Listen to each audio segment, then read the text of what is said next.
If you eat a normal North American breakfast, toast, cereal, coffee, maybe a bit of fruit, here is a number that might surprise you. Researchers who actually measured it found the average breakfast contains around 13 grams of protein, while the average dinner contains around 38. Almost 3 times more protein at the meal before bed than at the meal that starts your day. For most of your life, that imbalance didn't matter much, but researchers studying older adults specifically found something that changes the math after 50. Your body needs a bigger single dose of protein at any one meal to actually put it to use building muscle. And the meal where you're least likely to hit that dose is the one you eat first, in the next 20 minutes. The exact per meal protein threshold researchers found in older adults, a 2-minute self-audit so you know exactly where your own breakfast stands right now, and a simple, no powder required way to close the gap starting tomorrow morning without eating less at dinner to compensate, because that part matters too. Welcome back to Well Past 50, where getting older is something we build for, not something we brace for. I'm not a doctor, and everything in this video comes from peer-reviewed research linked in the description, so you can read the actual studies yourself, not just my summary of them. If you've watched this channel before, you've heard the general protein target, somewhere around 1.2 to 1.5 grams per kilogram of body weight a day. That's still true, and it still matters, but today isn't about your daily total, it's about something almost nobody talks about. When you eat that protein across the day, and specifically, whether your first meal is carrying its weight. Here's the shape of today's video. Part 1, the actual science. Why older adults need a bigger single dose at one sitting to make it count, a threshold researchers can put a number on. Part 2, the real-world imbalance most people are living with without knowing it. Plus, a 60-second self-audit you can do right now, today, before I even tell you the fix. Part 3, what a 30-gram breakfast actually looks like on a plate. No protein powder required unless you want it. And Part 4, 2 mistakes that quietly cancel out all of this, even for people who think they're already doing it right. Subscribe now, twice a week. Always real sources, never fear. Let's start with the mechanism, because this is what makes breakfast different from any other meal. You've heard the term before, maybe from this channel. Anabolic resistance. The way your body becomes less efficient at turning protein into muscle as you get older, even when the protein itself hasn't changed at all. What's new here is that researchers actually measured how much less efficient and put a number on exactly how much more protein it takes to overcome it in a single sitting. Here's the study. Researchers gave healthy older men, average age around 71, and healthy younger men, average age around 22, doses of high-quality protein ranging from 0 all the way up to 40 grams in one single meal, then measured muscle protein synthesis afterward. That's the biological process of actually building new muscle tissue from what you just ate. In the younger men, the response maxed out at around 0.24 grams of protein per kilogram of body weight. Past that point, extra protein in that one meal didn't build noticeably more muscle. In the older men, the response didn't max out until close to 0.4 grams per kilogram, almost double. For a person weighing around 150 pounds, that's the difference between roughly 17 grams being enough in one sitting and needing closer to 27 to 30 grams before your body stops leaving muscle-building potential on the table. Think about what that actually means. It's not that older adults need more protein overall than the guidelines already say. The daily target hasn't changed. It's that the same daily total, split into small doses spread thin across 5 snacks, works less well than fewer, bigger doses that each individually clear that threshold. A 10-gram snack that easily built muscle at 22 years old might barely register at 70. Not because 10 grams of protein changed, but because your body's per meal minimum effective dose moved. This is also why a companion piece of research, a controlled study specifically comparing and even a spread of protein across meals against a pattern skewed toward dinner, found muscle protein synthesis over a full 24 hours was about 25% higher with the even moderate at each meal pattern. I want to be upfront. That particular study was done in generally healthy adults, not an over 50 only sample, so I'm not going to pretend it's aimed at exactly your age group, but it's the study that first proved distribution matters at all, and the older adult threshold research is what tells us where that per meal bar actually sits once you're past 50. Put those two pieces together and you get a simple, checkable idea. It's not just about hitting your daily protein number. It's about making sure each individual meal, especially the ones you might be shortchanging, actually clears that roughly 30-gram bar for your body to use it well. Part 2, where does the average day actually fall short? And more importantly, where does your day fall short? Because I want you to actually check this, not just take my word for it. Remember the number from the top of this video.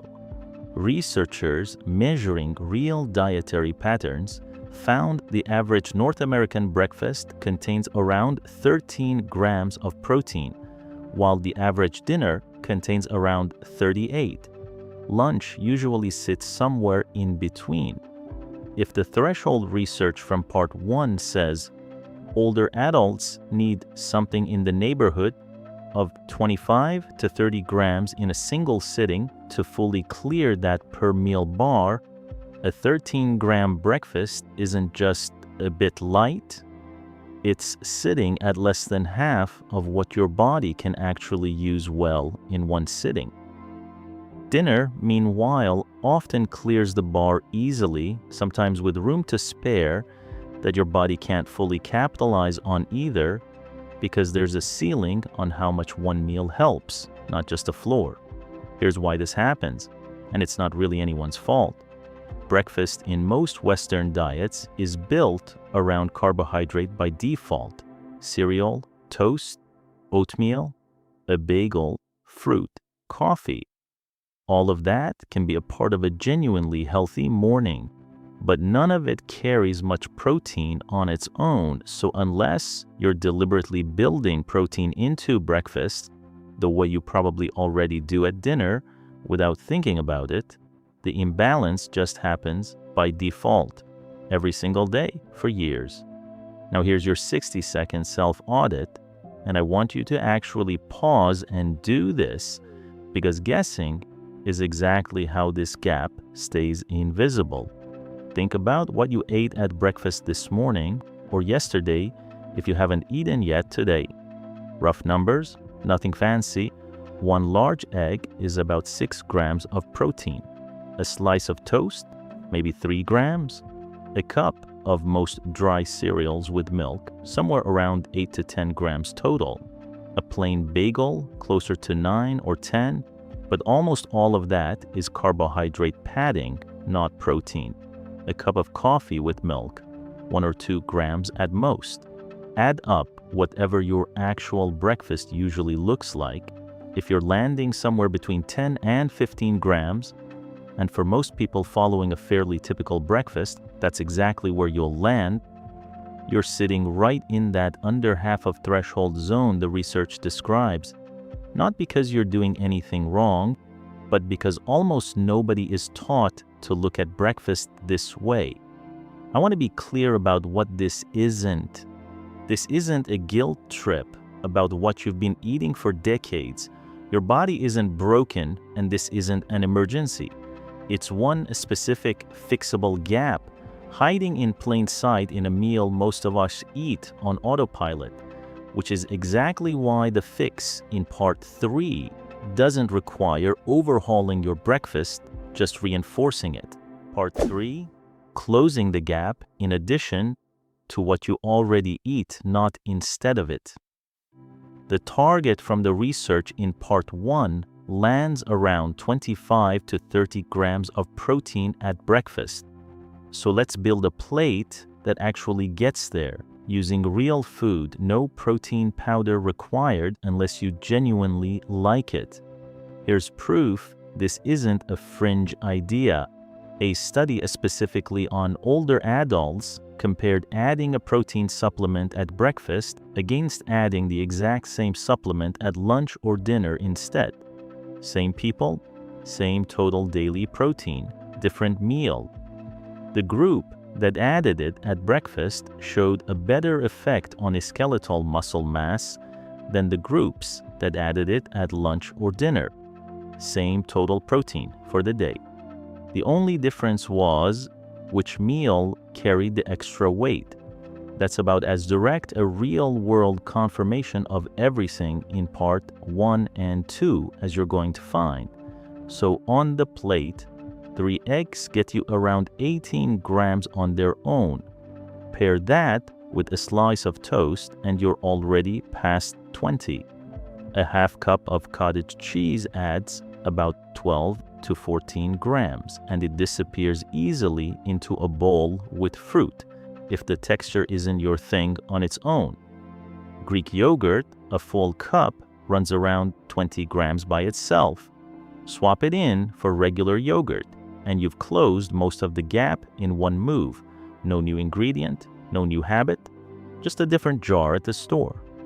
Smoked salmon or a couple of slices of turkey on the side of eggs adds another 6 to 8 grams with almost no extra effort. If you already like a smoothie in the morning, a scoop of whey, or if dairy isn't for you, pea protein isolate blended with fruit adds 20 to 25 grams in under a minute. Research comparing whey and pea protein at breakfast in this exact age group found both work well, and neither noticeably changes how full or hungry you feel afterward. So pick whichever agrees with your stomach. Notice what none of these require. No giving up your toast, no giving up your coffee, no giving up the parts of breakfast you actually enjoy. This is addition, the same principle this channel always comes back to. You're not swapping out your usual breakfast, you're reinforcing the one part of it that's been quietly running short for years. Pick one addition from this list that fits your kitchen and your taste, not all of them at once. 2 eggs instead of 1, Greek yogurt instead of regular, a half cup of cottage cheese on the side, small, repeatable, boring enough that you'll actually keep doing it past next Tuesday, which is the entire point. Part 4? Quickly, because these 2 mistakes are common enough that I'd be doing you a disservice not to name them. Mistake 1. I'll just eat a little less at dinner to make room for more at breakfast, so my daily total stays the same. I understand the instinct, but it works against you here. Remember, dinner in most people's pattern already clears the per meal threshold easily. Trimming it doesn't free up anything useful. It just risks dropping your best meal below the bar to slightly pad your weakest one. This is addition across the day, not a trade between meals. Your daily total can, and for most people probably should, go up a little as a result of fixing breakfast, not stay flat. Mistake 2, and this one catches people who think they're already doing everything right. I'm not hungry in the morning, so I just have coffee and eat my real meals later. If that's genuinely your rhythm and it works for you, this video isn't asking you to force feed yourself at 7 a.m. But if you've been skipping breakfast specifically to save room for a bigger lunch or dinner, notice that this is really mistake 1, wearing a different outfit. It still means your first real intake of the day is happening at a meal where a smaller relative dose does more work, according to the research, than a larger one squeezed into your only other 2 meals. If mornings genuinely don't suit your appetite, the fix isn't to force breakfast. It's to make sure whichever meal is your first real meal of the day, whenever it happens, is the one that gets deliberately built around one of the additions from part 3. So here's how to actually start in the next 7 days, not someday. Day 1, do the 60-second self-audit from part 2 for real, on paper, for your actual usual breakfast. Know your starting number. Days 2 through 7, add just one building block from part 3 to that same breakfast every day without changing anything else about your morning. That's it. No new grocery list, no meal plan, no protein powder unless you want one. By day 7, you'll have a week of data on whether a slightly heavier breakfast changes how you feel by mid-morning. Many people notice steadier energy before lunch, though I'll be honest that specific day-to-day feeling isn't what the cited studies measured directly. So treat it as something worth noticing for yourself, not a guaranteed result. A quick safety note: if you're managing chronic kidney disease, talk to your doctor before increasing protein at any meal. Your needs may be different from the general guidance here. If your cholesterol or blood sugar is being monitored by a physician, check in about which specific protein sources, like eggs or full-fat dairy, fit your individual numbers best. Let's lock it in. After 50, your body needs a bigger single dose of protein at one meal, somewhere around 25 to 30 grams, to fully put it to use building muscle, almost double what worked in your 20s. Most people's breakfast lands around 13 grams, less than half that bar, while dinner usually clears it easily. The fix isn't a bigger daily total or a stricter diet. It's one deliberate addition to the meal that's been quietly running short, built from real food you already recognize. Eggs, Greek yogurt, cottage cheese, or a simple protein, a smoothie. Do the audit, add one block, and give it 7 days. If closing that gap is one extra egg or one jar of Greek yogurt away, that's worth trying before you decide it won't make a difference. Subscribe. Well, Past 50 publishes twice a week, always with real sources linked below, never with fear. And tell me in the comments what your self-audit number actually was. I read every one, and I want to know how wide this gap really is for people watching, not just what the research predicts. See you in the next one.